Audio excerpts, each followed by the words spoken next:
Sire Umar YouTube channel. You can have a fun, entertainment, knowledge, information, and a lot more, which can console your heart and mind. अस्सलाम वालेकुम रहमतुल्लाहि व बरकातुहू। मैं हूँ sir Umar Tahir और आज एक बहुत ही आसान सा कोर्स बनाकर लाया हूँ और ये ख़ासकर 9th साइंस जो है 9th क्लास विद साइंस उसके लिए एक बहुत ही खुशखबरी की बात है कि सिर्फ़ और सिर्फ 30 दिनों में इंशाल्लाह या मैक्सिमम 40 दिनों में साइंस के सारे सब्जेक्ट्स में 100% पास होने की गारंटी होगी। आप ये मेरी वीडियोस देख लें। मैं बहुत ही इम्पॉर्टेंट किस्म की डेफिनेशन, बहुत ही इम्पॉर्टेंट किस्म के क्वेश्चन आपके लिए निकाल कर लाया हूँ। यूँ कह लें कि ये हमारे तजर्बे का निचोड़ है और जिसमें से आज मैं आपको, ये हमारा पहला लेक्चर है और केमिस्ट्री की पहली 10 डेफिनेशन मैं आपको करवाने जा रहा हूँ। आप मेरे चैनल को सब्सक्राइब कर लें और बेल आइकन को प्रेस करना मत भूलिएगा, क्योंकि आपके लिए मैं बहुत ही आसान कोर्स बना कर ला रहा हूँ। तो आज मेरा पहला लेक्चर केमिस्ट्री के हवाले से है। तो सबसे पहले हम पढ़ते हैं केमिस्ट्री की पहली 10 डेफिनेशंस। देखिए, सबसे पहले एलिमेंट। What is element? हर चीज़ मैंने ऊपर लिखी हुई है। Element is a substance. Listen भी कर लें और इनको आप जूम करके देख सकते हैं और इनको आप लिख सकते हैं बड़ी आसानी के साथ। आप इंशाल्लाह, मैं आपको, आप मेरी ये वीडियोस देख लें, मैं आपको 100% पास होने की गारंटी देता हूँ इंशाल्लाह। आप इसको याद कर लीजिएगा।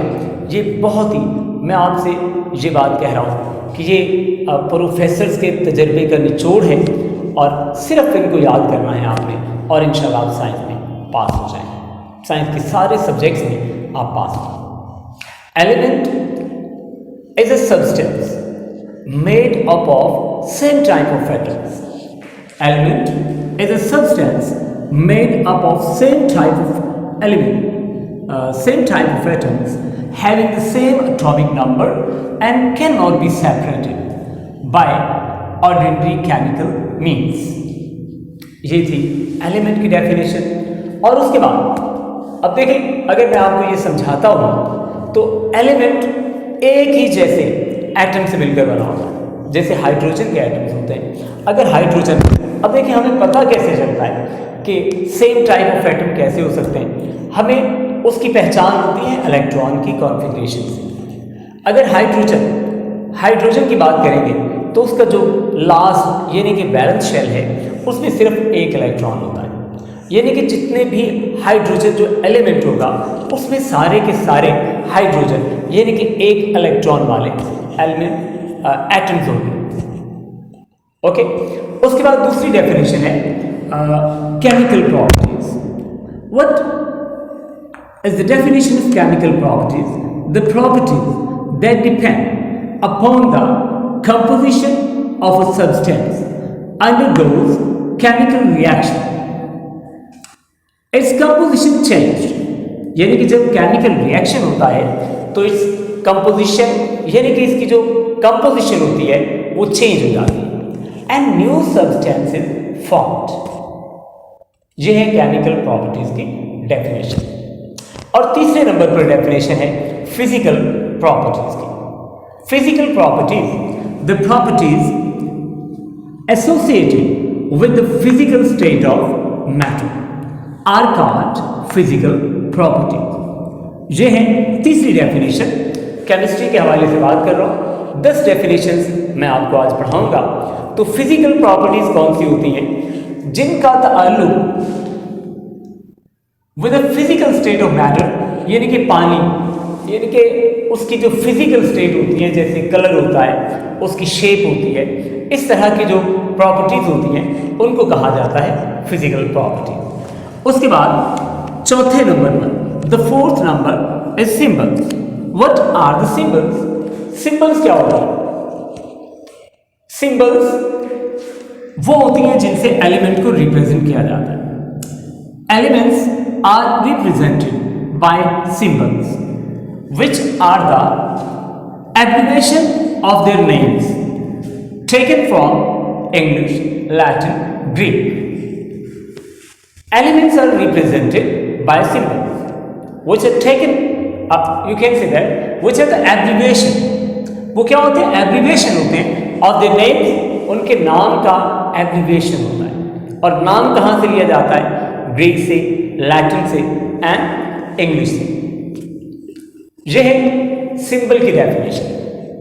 और एक बात आपको बताता चलो कि अगर कोई कुछ ऐसे नाम होते हैं जिनको, जैसे हाइड्रोजन है, अब हाइड्रोजन को H से जाहिर किया जाता है। अगर एक हर्फ इस्तेमाल हो, एक लेटर इस्तेमाल हो, तो वो कैपिटल लेटर होता है। और अगर दो लेटर्स आ जाए, यानी कि अब हाइड्रोजन भी H से शुरू हो रहा है और हीलियम भी H से शुरू होता है। अब इसके लिए हमें दो लेटर्स लगाने पड़ेंगे। अब हीलियम, अगर हाइड्रोजन को भी उसी से प्रेजेंट कर देंगे तो दैट्स नॉट फेयर, वो गलत हो जाएगा। इसलिए हम हीलियम के लिए साथ ई भी ले लेते हैं, यानी कि He। तो इस तरह से हम इनके सिंबल्स, यानी कि जो एलिमेंट्स होते हैं उनके सिंबल्स बना सकते हैं। उसके बाद 5th नंबर पर हमारी डेफिनेशन है valency. Valency combining capacity of atoms, combining capacity of atom of elements with the atoms of same elements or with the atoms of different elements। ये कंबाइनिंग कैपेसिटी होती है जो किसी भी एटम का जो लास्ट शेल होता है उसमें इलेक्ट्रॉन्स होते हैं जो वो कुछ दे सकते हैं और कुछ ले सकते हैं। देखिए ऑक्टेट रूल अभी हम पढ़ेंगे आगे चलकर, ऑक्टेट रूल और डुप्लेट रूल। इसमें पढ़ेंगे कि पहला जो शेल होता है उसमें 2 इलेक्ट्रॉन्स लाजमी चाहिए होते हैं, और जो दूसरा होता है और तीसरा चौथा उसके लिए बाकायदा तौर पर फार्मूला होता है, लेकिन वो आपको बाद में बताऊंगा। लेकिन पहले में 2 होना ज़रूरी है और दूसरे में 8 होना ज़रूरी है। तो 8 जो पूरे होते हैं ये नोबल गैसेस की कॉन्फ़िगरेशन होती है, और हर एटम जो होता है वो नोबल कॉन्फ़िगरेशन चाहता है, नोबल गैसेस वाली कॉन्फ़िगरेशन चाहता है। यानी कि हर एटम जो है, हर एटम ऑफ एलिमेंट जो है वो अपने लास्ट शेल में पहला यानी कि K, इनको नाम दिए जाते हैं KLMN के। तो पहला जो होता है वो K होता है, उसमें 2 इलेक्ट्रॉन्स को होना लाजमी होता है। और LNN, इनमें 8 इलेक्ट्रॉन्स का होना लाजमी होता है, और इस रूल को क्या कहते हैं? Octet rule. और जो K में 2 का होना जरूरी है उसको डुप्लेट रूल कहते हैं। तो यही कंबाइनिंग कैपेसिटी है, यानी कि जितना उनको वो ऑक्टेट एंड डुप्लेट पूरा करने के लिए चाहिए होते हैं इलेक्ट्रॉन्स, उसी को कंबाइनिंग कैपेसिटी कहते हैं। जैसे सोडियम के आखिरी शेल में, यानी कि वैलेंस शेल में 1 इलेक्ट्रॉन होता है और क्लोरीन में 7 होते हैं। अब देखें इनकी कंबाइनिंग कैपेसिटी क्या है कि क्लोरीन को अपना जो वैलेंस शेल है उसको कंप्लीट करने के लिए 1 इलेक्ट्रॉन चाहिए, और सोडियम को कितने चाहिए? 7। तो फिर क्या होता है? वेरी इजी टू अंडरस्टैंड, यानी कि बहुत ही आसान है इसको समझना कि अब देखें वो 7 पूरे करेगा या 1 किसी को देकर वो 7 वाले की जरूरत को पूरा कर दे। तो ये होती है कंबाइनिंग कैपेसिटी, यानी कि सोडियम 1 दे सकता है और क्लोरीन 1 ले सकता है, यानी कि उसकी कैपेसिटी है 1 लेने की और सोडियम की कैपेसिटी है 1 देने की। इस तरह से हम वैलेंसी को डिफाइन करते हैं जी। उसके बाद है compound.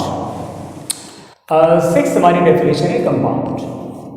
Listen, a substance made up of 2 or more elements chemically combined in a fixed ratio by mass is called compound.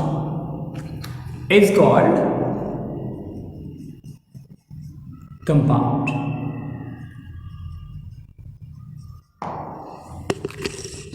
Again, a substance made up of 2 or more elements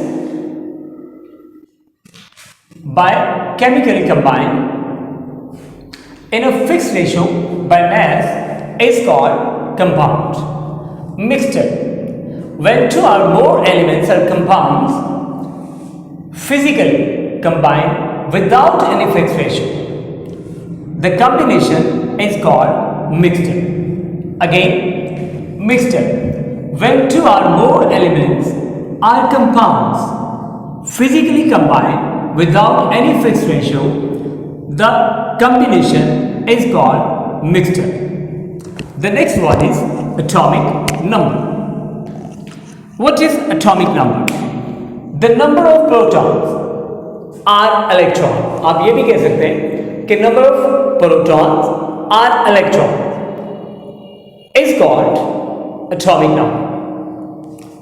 A number of proton in an atom is called atomic number. And what is atomic mass? Atomic number and atomic mass. The number of protons and neutrons in an atom.